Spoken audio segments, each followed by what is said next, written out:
Is this Cam? Yes, it is. All right. Thanks for calling. What can we do for you? Well, what I want to talk about today is the universe, the cosmological argument. Okay. All right. Okay. I just have a few questions, and it shouldn't be that your time, but let's see. What specific aspect of it are you curious about? And there are several. Well, there are a few cosmological arguments. The cosmological argument, like most other exercises in Christian apologetics, has been evolving. As new criticisms arise, the arguments get revised and tweaked a little bit. So. Right. So now the cosmological argument tries to avoid the infinite regression problem by saying that the cause of the universe is eternal. But I always have to wonder why is an infinite regression so it's quote illogical. I mean, why is it a problem? I mean, why? I mean, just because the concept of infinity is so hard to grasp doesn't mean it's. I mean, they basically put forward a God that has no beginning, right? I mean, so they don't have a problem with infinite regress in reality. Yeah. I mean, they are cool with it as long as it's their God that is the infinite regress and not the universe. And then when you bring up infinite regress as a problem for their God, then they come up with this whole thing of, but God lives outside space and time. God is the causeless cause, right? Yeah. So they just simply say infinite regression is okay as long as it's this thing that we're just going to say it doesn't apply to this. Yeah. And again, that's an assumption. For example, the most popular current variant of the cosmological argument is the Callum cosmological argument, and that's William Lane Craig's baby. And essentially the syllogism goes: everything that begins to exist has a cause. The universe began to exist, therefore the universe must have a cause. And then, of course, the conclusion you eventually come to, surprise, surprise, is that it's the Christian God who is this cause. But again, the problem is that it's simply an assumption is just made. Christians have just declared, that their God is this causeless thing, this thing that gets to break the rules of not. And they make assumptions about what happened prior to this incarnation of the universe, right? So they're making assumptions about what could or could not be, and how do you even speak to that? You can't. Yeah, because there's no time. Right. So when they're saying that it has to be like this or it couldn't have been like that, they don't know. Yeah. They're making stuff up. Nobody knows this. But there are basically two fallacies that are going on. There's a special pleading fallacy. That's the one that lets God break the rules. Yeah. And then there is also something called begging the question, where the essentially the conclusion that you're attempting to reach is instead the thing that you've made your premise, and this is kind of putting the cart before the horse as it goes. But I've never had a Christian explain coherently to me, and maybe one can call us today and do so, when Christians say, well, God lives outside space and time, so he doesn't have to obey these. And I'm like, well, okay, tell me about this realm then. I'm fascinated. What is this realm outside of space and time that you confidently assert God exists in? Where did it come from? How was it created? What are its rules? What are its physical laws? If it's not temporal, what laws does it follow?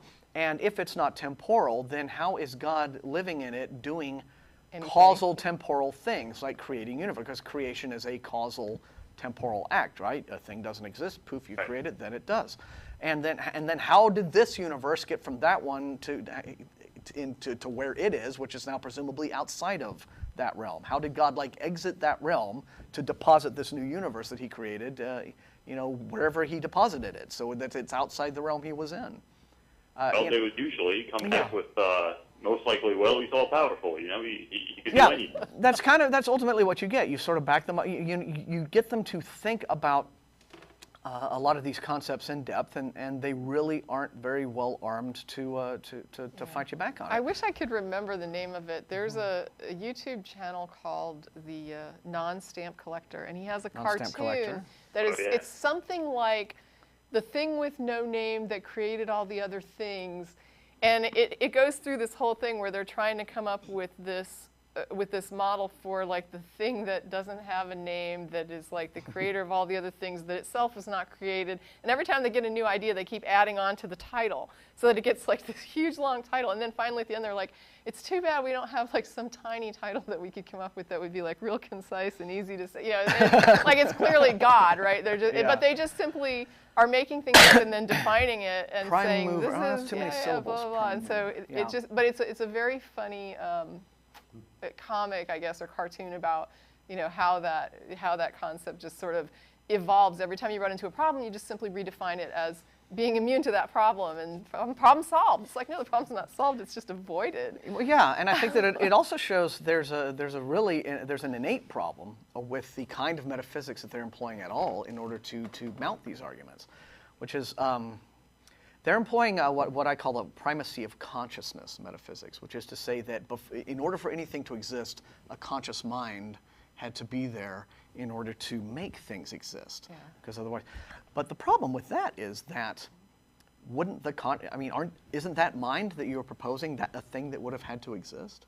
You would think. Yeah. So primacy of existence. I see what you're saying here, but and there's another thing to the koan. The first premise obviously says that everything that begins to exist has a cause, and the counter argument to that is usually, well, quantum mechanics, quantum physics don't have a cause as far as we know. So, you know, that premise is unsupported. But I would say my objection to that would be, to play devil's advocate here, would be, well, quantum physics and mechanics do have a cause. We just haven't found out what that cause is yet, right? What's the difference between not having a cause and having a cause that you don't know what it is yet? Yeah.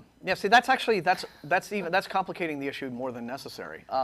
Again, if you fall back on a primacy of existence metaphysics rather than primacy of consciousness, then I think many problems evaporate immediately. Because for one thing, existence exists is not a premise that requires proof. So unlike there's a mind, right, or there's a God, or there's a deity. And even if you want to propose a deity, that deity would have had to exist for him to do all of this universe-creating stuff that he is credited with doing. So so a state of existence would have had to be present for God to exist. This realm outside space and time would have had to exist. So however you want to push the problem back in order to make room for God and to make God seem a plausible explanation for things, existence would have had to have been there first for him to be there. I think the most painful thing for me is that all of this, you know, at its best, like giving it every benefit of the doubt, what you've got here is a hypothesis. Yeah. It's not testable. You can't know it's correct. And until you find some way to test it, there's no point in even discussing it any further. It's like you have this idea, you can't demonstrate it, so what good is it?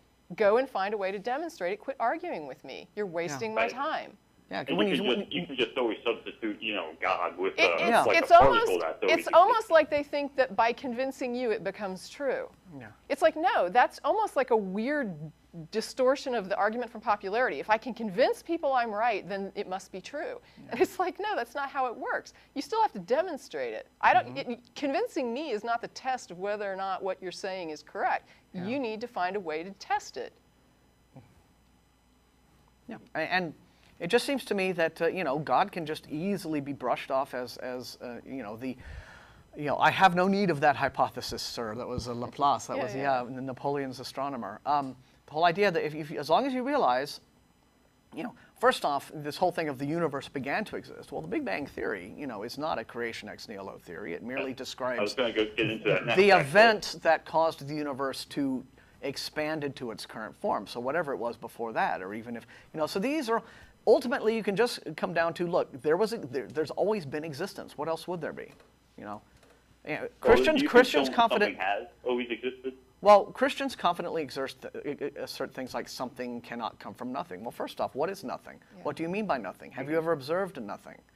You know, it certainly don't mean the Lawrence Krauss definition. Yeah, because which is probably not what believers are thinking. But the long and short of it is, I think that you can always just simply point to, look, existence exists, and you know, it would have had to have been there even for your God. Yeah. So you know, there had to have been something even to allow for him.